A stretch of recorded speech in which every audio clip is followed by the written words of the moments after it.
Baik, kita mulai.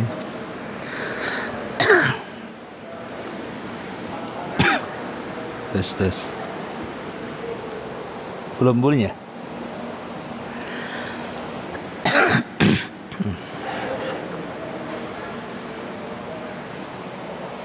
Tes. Mic-nya, Om.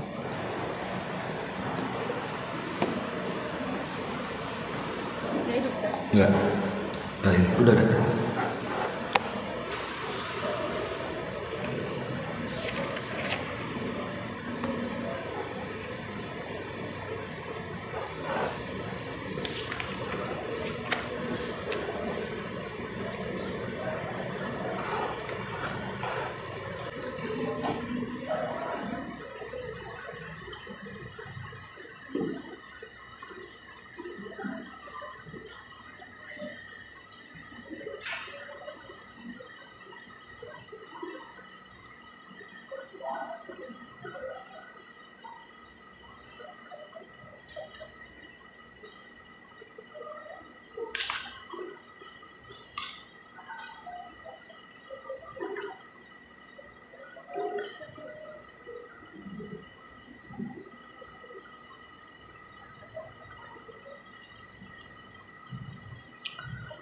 Baik, kita mulai. Bismillahirrahmanirrahim.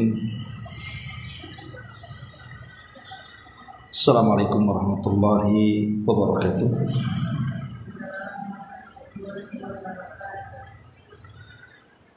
Alhamdulillah wassalatu wassalamu ala Rasulillah wa ala alihi wa sahbihi wa mawalah wa la hawla wa la quwata illa billahi wa ba'd.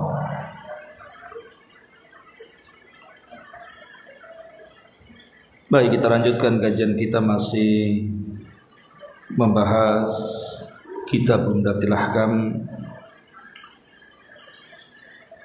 dan kita masuk pada bab ke-10, bab seputar adzan. Kita baca beberapa hadis baru kita jelaskan. An Anas bin Malik radhiyallahu anhu qala umira Bilalun an yashfa'al adhana wa yutiral iqamata. Dari Anas bin Malik radhiyallahu an, beliau mengatakan bahwa Bilal diperintahkan untuk menggenapkan azan dan mengganjilkan qomat, karena azan itu diulang 2 kali, sementara qomat itu tidak diulang. Itulah arti ganjil genap. Artinya setiap lafaz azan itu diulang-ulang. Allahu Akbar, Allahu Akbar, asyhadu an la ilaha illallah, asyhadu an la ilaha illallah. Tapi kalau qomat tidak. Qomat itu satu kalimat. Kemudian hadis berikutnya, an Abi Juhaifata Wahb bin Abdullah As-Suwai qala ataitu an-nabiy sallallahu alaihi wasallam wa huwa fi kubbatin lahu hamra'a min adam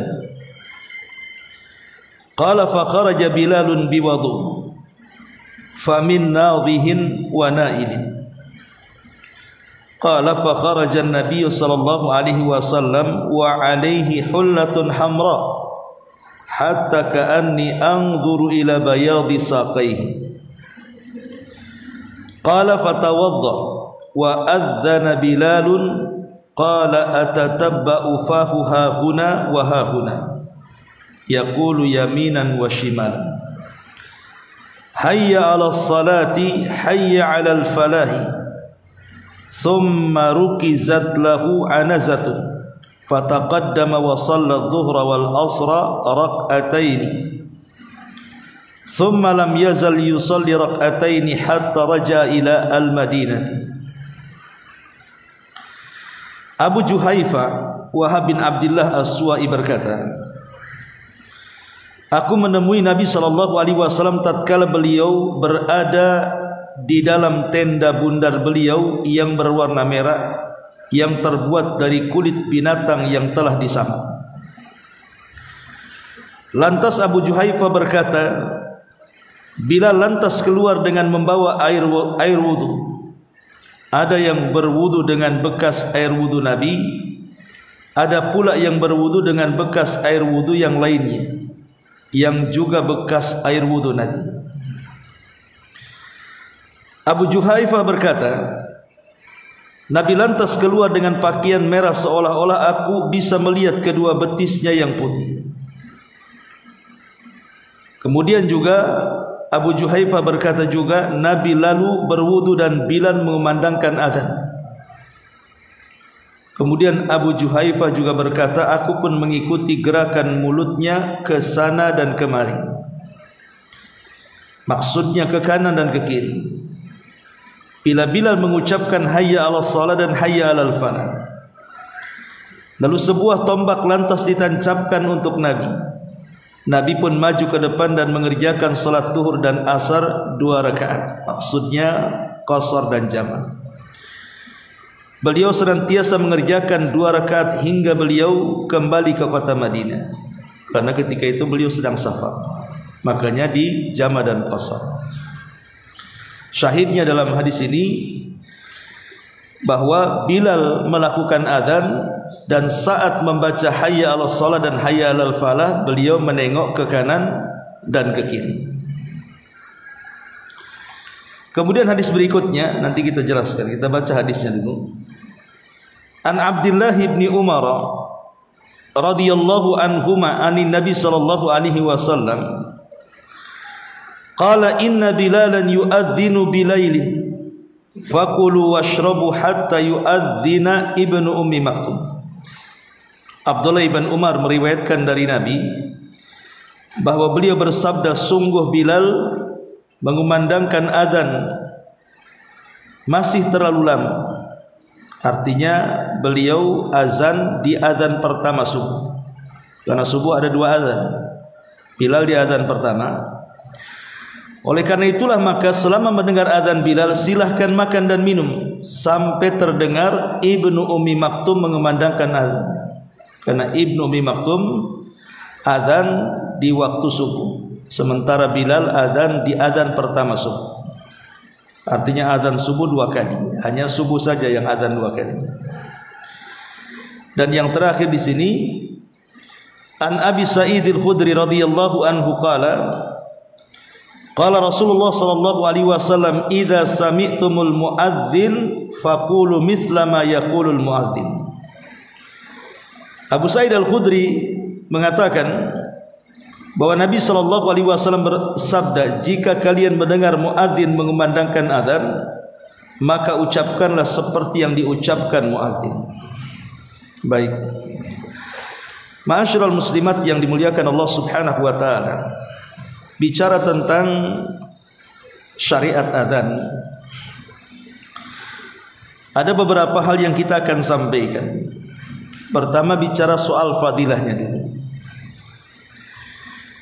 Azan ini secara bahasa menghabarkan sesuatu kepada manusia. Sebagaimana Allah mengatakan, wa adzanum minallahi wa rasulihi ilan nas.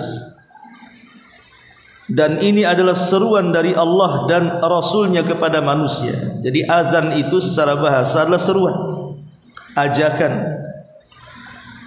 Maksudnya adalah seruan dan ajakan kepada manusia untuk melaksanakan sholat 5 waktu. Dari sini kita tahu azan itu hanya berlaku di salat yang 5 waktu saja. Adapun salat-salat selain salat 5 waktu tidak disyariatkan azan. Azan itu hanya di salat 5 waktu saja. Adapun hukum azan sendiri, ada yang mengatakan sunnah muakkadah, ada yang mengatakan fardu kifayah. Tetapi yang kuat wallahu alam bahwa hukum azan itu fardu kifayah. Tetapi hukum ini hanya berlaku bagi laki-laki. Wanita tidak diwajibkan ataupun disunnahkan untuk melakukan azan. Ingat, azan itu hanya berlaku karena azan itu mengeluarkan suara, dan suara perempuan itu dianggap aurat. Makanya hanya berlaku azan itu untuk laki-laki saja. Dan tentunya juga azan memiliki syarat. Pertama, tidak boleh azan kecuali setelah masuk waktu sholat.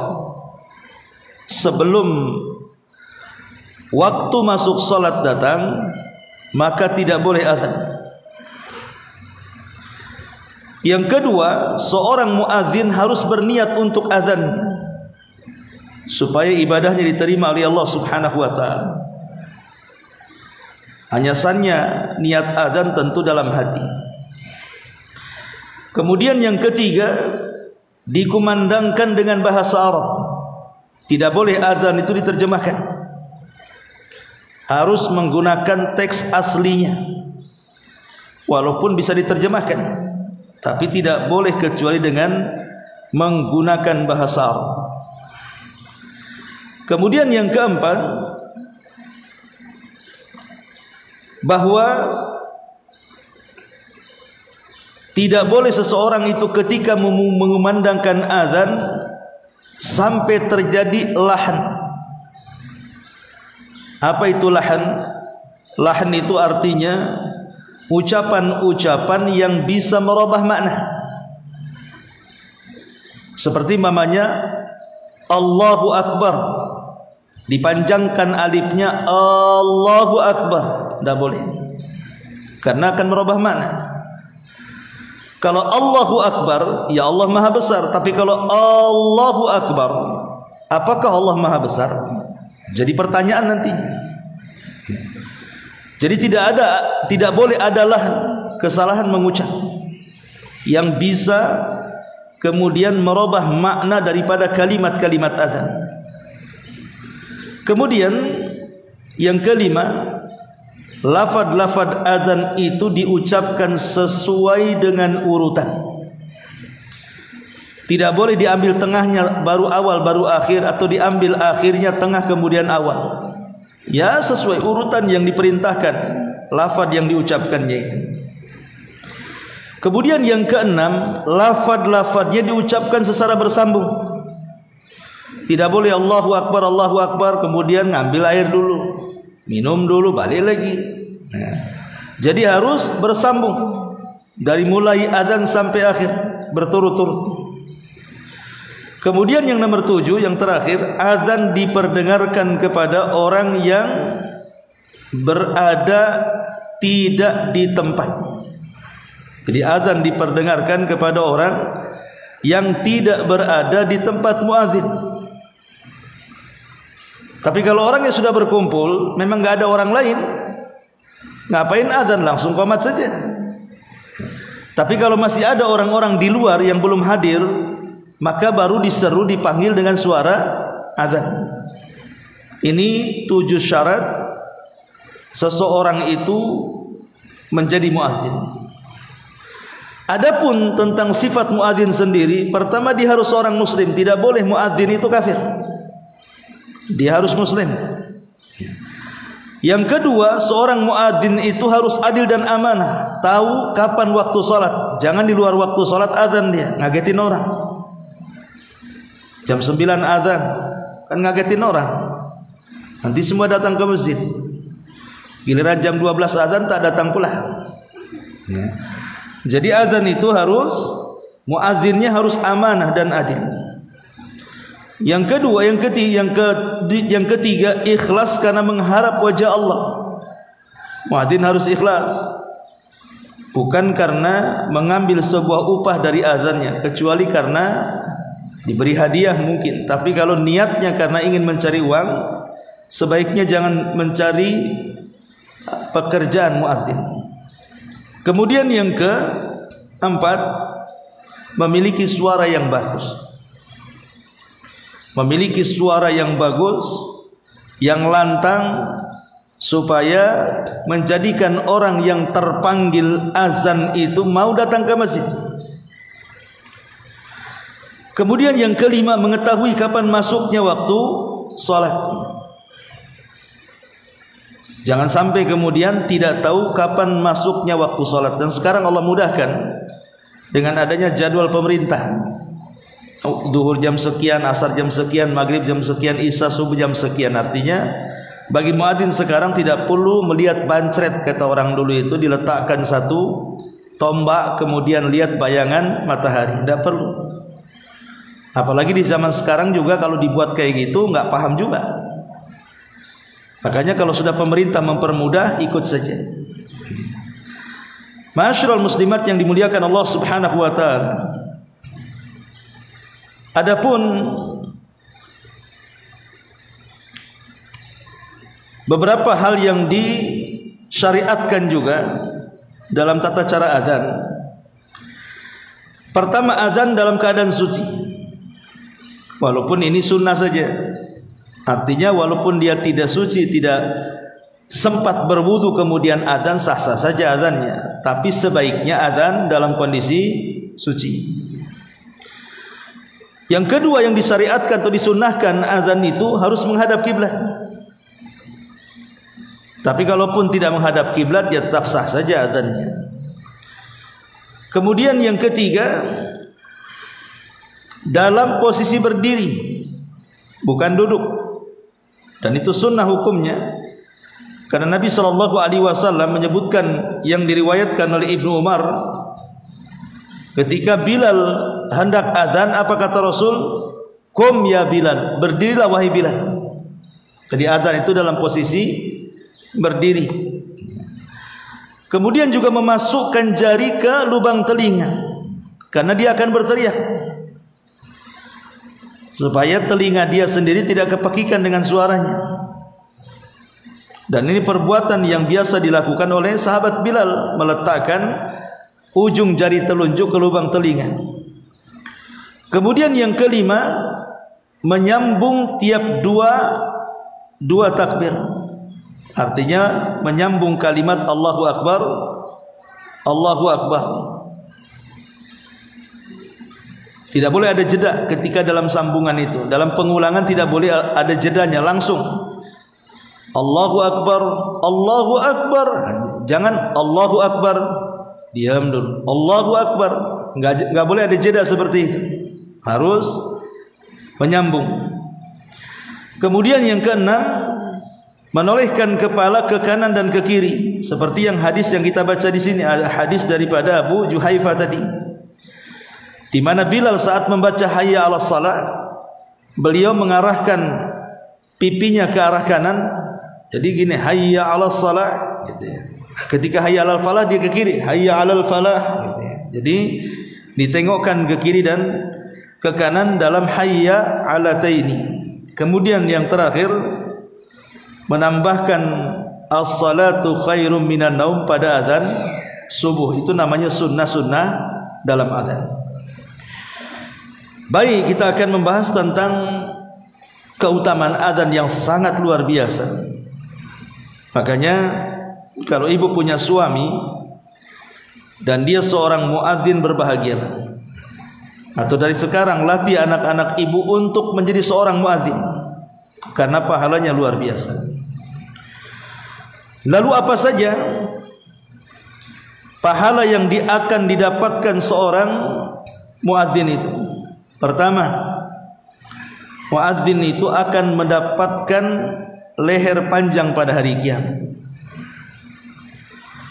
Nabi SAW mengatakan, al-muadzinuna atwalun nasi a'naqan yaumal qiyamah.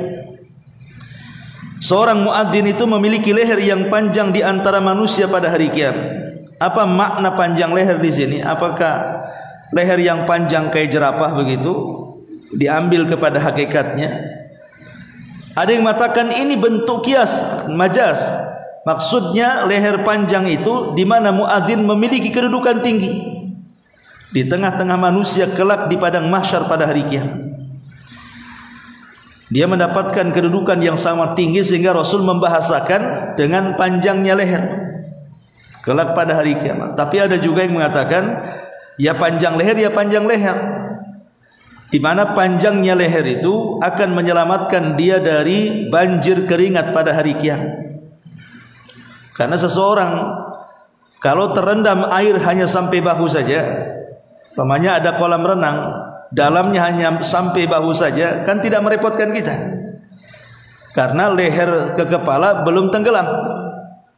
Tapi kalau sudah kedalaman air itu sampai melewati kepala, itu kan merepotkan. Pasti dia tidak akan tenang gitu ya.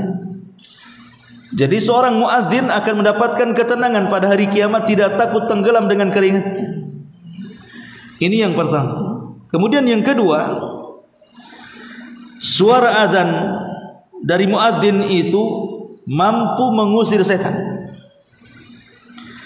Nabi SAW menyatakan dalam hadis Abu Hurairah, "Idza nudiya lis-salati adbara asy-syaitan wa lahu dhuratun hatta yasma'a at-ta'dhina fa idza qada an-nidaa aqbal hatta idza thuwiba bis-salati adbar hatta idza qada at-tathbiba aqbal hatta yahdhira bainal mar'i wa nafsi bainal mar'i wa nafsi yaqulu udhkur kadha lima lam yadhkur hatta yadhalla ar-rajulu la yadri kam shalla." Jika dikumandangkan azan, kata Nabi, maksudnya untuk salat, maka syaitan akan lari dan ia memiliki suara buang air kecil sampai dia tidak mampu mendengar suara azan. Bahasanya terkentut-kentut karena ketakutan. Dari sini kita tahu rupanya setan kentut juga, kayak manusia ya. Cuman tidak kedengaran gimana suaranya. Kalau kita kan macam-macam ya, ada yang ada ledakan, ada yang enggak gitu. Tapi di sini dhurat itu artinya suara kentut yang memiliki suara. Ya tentu suaranya didengar di kalangan mereka saja. Kita hanya beriman bahwa Nabi mengatakan mereka lari terkentut-kentut. Bahasa Arabnya dhurat. Dhurat dengan fusa berbeda. Kalau fusa itu kentut tanpa ada suara, sebut fusa dalam bahasa Arab. Kalau dhurat itu kentut yang ada ledakan. Jika selesai azan, maka ia datang kembali sampai jika diiqamahkan untuk salat, maka ia akan lari lagi hingga iqamah selesai. Setelah iqamah selesai, maka ia akan datang lagi kembali hingga membisikkan di antara seseorang dengan hatinya. Setan akan berkata, ingat ini, ingat itu dalam salat kita, untuk sesuatu yang belum pernah diingat sebelumnya, sehingga seseorang berada dalam keadaan tidak tahu jumlah rakaat salatnya karena diganggu oleh setan. Jadi setan takut dengan suara azan dan suara qomat. Mereka akan lari. Tapi kalau sudah tidak azan dan qomat, maka mereka akan datang lagi dan menggoda orang yang salat. Salah satu godaannya adalah memberikan waswas. Sebelum salat ibu tidak ingat apa-apa, taruh dompet lupa. Ketika salat, oh ingat dia, dompetnya di bawah jok motor. Baru kemudian dia mikir, mana diambil orang nanti, diambil dia orang. Akhirnya melupakan rakaat salatnya, ingat dengan dompetnya. Begitulah setan mengganggu salat kita. Jadi antara fadilah azan, suara muadzin itu sangat ditakuti setan. Yang ketiga, jika manusia mengetahui apa pahala yang terkandung dalam suara azan itu, niscaya mereka pasti akan berebut menjadi muadzin.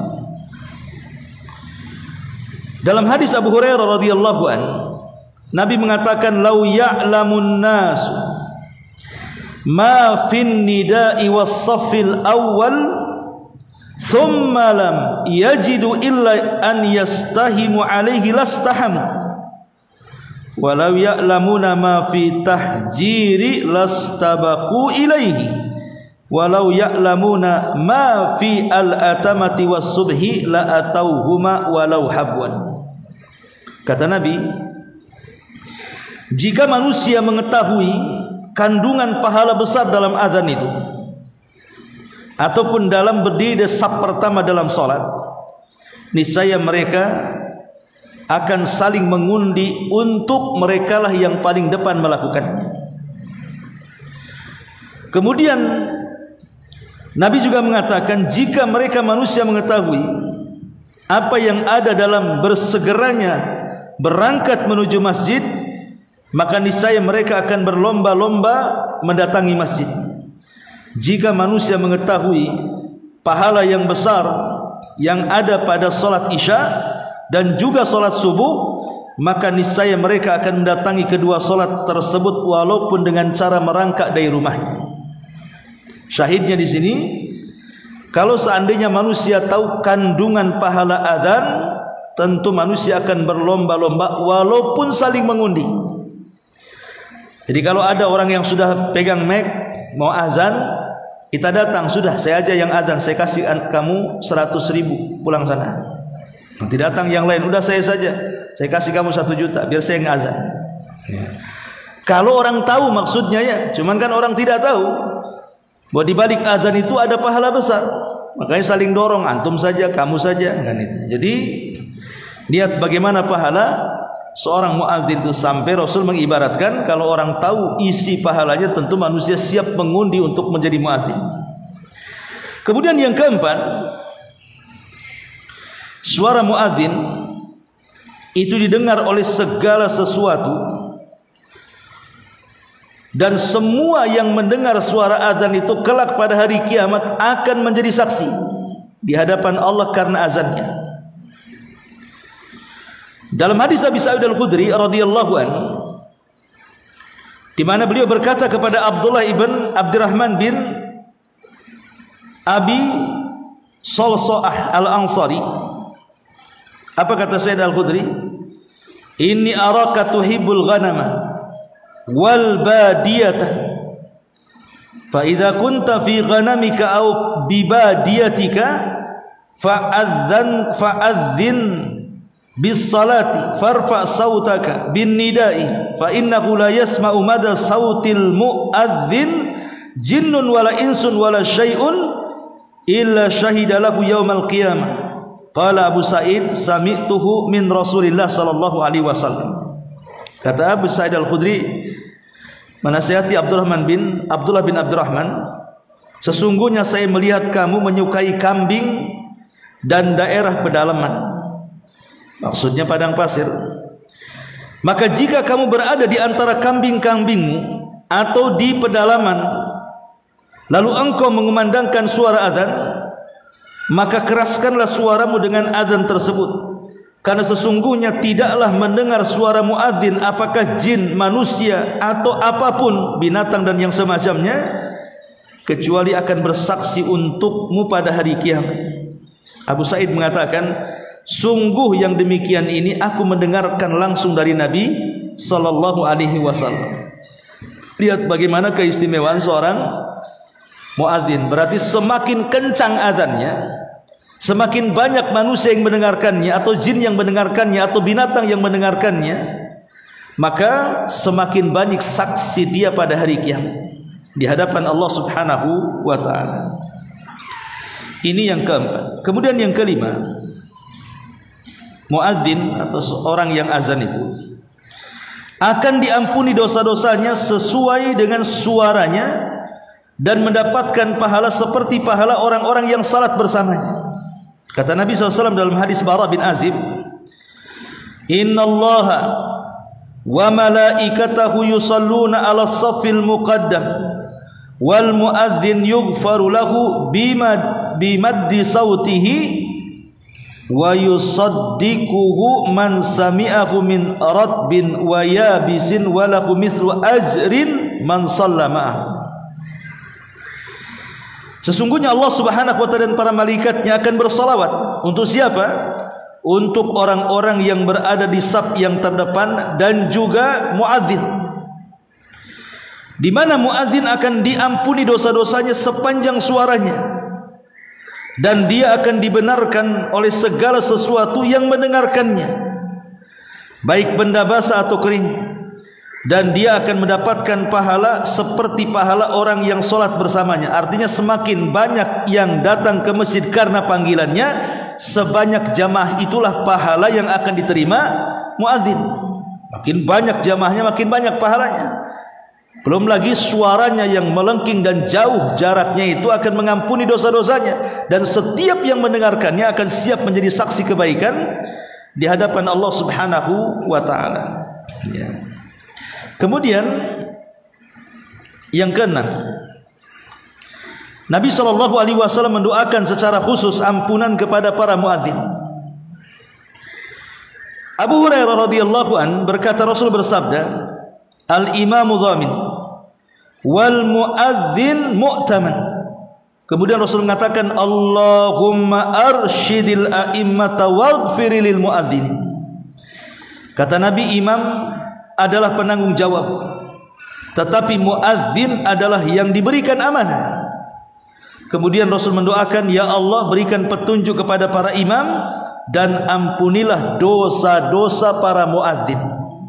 Lihat, Rasul mendoakan khusus kepada para muadzin. Kemudian yang nomor 7, muadzin diampuni oleh Allah dosa-dosanya, dan kelak dia akan mendapatkan jaminan masuk surga. Uqbah ibn Amir radhiyallahu an berkata, Rasul bersabda, ya'jabu rabbukum min ra'i ghanamin fi ra'si satiyatin bi jabalin yu'adzinu bis salati wa yusalli, fa yaqulu Allahu azza wa jalla unzur ila abdi hadza yu'adzin wa yuqimus salata ya khafu minni faqad ghafartu li abdi wa adkhaltuhul jannah. Dalam hadis Uqbah bin Amir, Rasul mengatakan, Rabb kalian begitu takjub terhadap si pengembala kambing di atas puncak gunung, yang tiba-tiba ketika datang waktu solat dia adzan sendiri, kemudian solat sendiri, kemudian dia pun memperbaiki solatnya. Lalu Allah berfirman, lihatlah hambaku yang di gunung itu, ia adzan sendiri, ia menegakkan sendiri solatnya karena takut kepadaku. Oleh karenanya aku akan ampuni dosa-dosanya dan aku masukkan ia ke dalam surga. Lihat, artinya tidak masalah seseorang yang sholat sendirian, seorang laki-laki yang sholat sendirian, entah di tengah hutan, entah di tengah padang pasir, entah di atas bukit, atau di atas gunung, atau di dalam lembah, walaupun tidak ada orang, azan saja. Karena belum tentu juga ketika tidak ada manusia yang mendengarkan, toh di sana juga ada bangsa jin yang mendengarkan. Maka seseorang boleh azan sendiri untuk sholat sendiri. Bagi orang-orang yang kondisinya mungkin di tengah-tengah hutan belantara, di atas gunung, dan begitu seterusnya. Ma'asyiral muslimat yang dimuliakan Allah Subhanahu wa ta'ala. Kemudian juga di antara fadilah muazzin ini yang ke-8,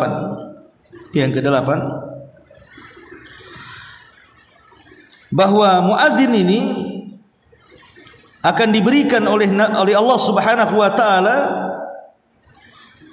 syafaat pada hari kiamat dengan azannya. Salah satunya hadis yang tadi saya sebutkan di awal tentang para muadzin itu akan dipanjangkan lehernya. Lah, salah satu penafsirannya, maksudnya panjang leher di sini artinya diselamatkan oleh Allah dari tenggelamnya keringat penduduk mahsyar. Diselamatkan dengan lehernya yang panjang itu. Ya, dan itu bentuk syafaat. Diuntungkan oleh suara adzan yang dikumandangkannya kelak pada hari kiamat. Dan ini bentuk syafaat yang Allah Subhanahu wa taala berikan kepada para muadzin. Ma'asyiral muslimat yang dimuliakan Allah Subhanahu wa taala. Kemudian juga bagi orang-orang yang mendengar suara azan, seperti ibulah pemain di rumah mendengar suara azan, maka kok makin panas saja nih ya, makin geser-geser sana pula. Nabi SAW mengatakan,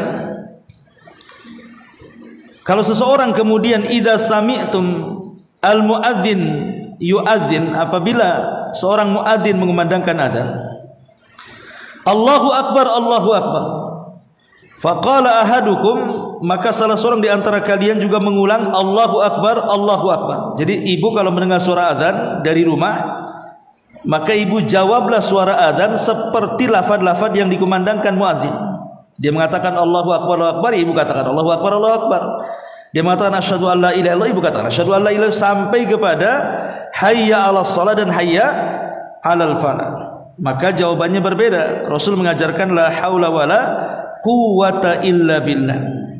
Kemudian Rasul di ujung hadis mengatakan, ya, barang siapa yang mengikuti suara azan tadi min qalbihi, dari hatinya penuh dengan keikhlasan, dakhalal jannah, maka bagi para pendengar azan juga akan diberikan jaminan masuk surga. Dan itu keistimewaan yang Allah Subhanahu wa taala berikan kepada kita. Dan tentunya banyak lagi hukum-hukum seputar azan ini secara globalnya seperti itu, bahwa azan itu hanya sunnah bagi laki-laki. Wallahu alam, saya kira cukup khulasah daripada bab azan. Sebelum saya tutup, silakan kalau ingin bertanya.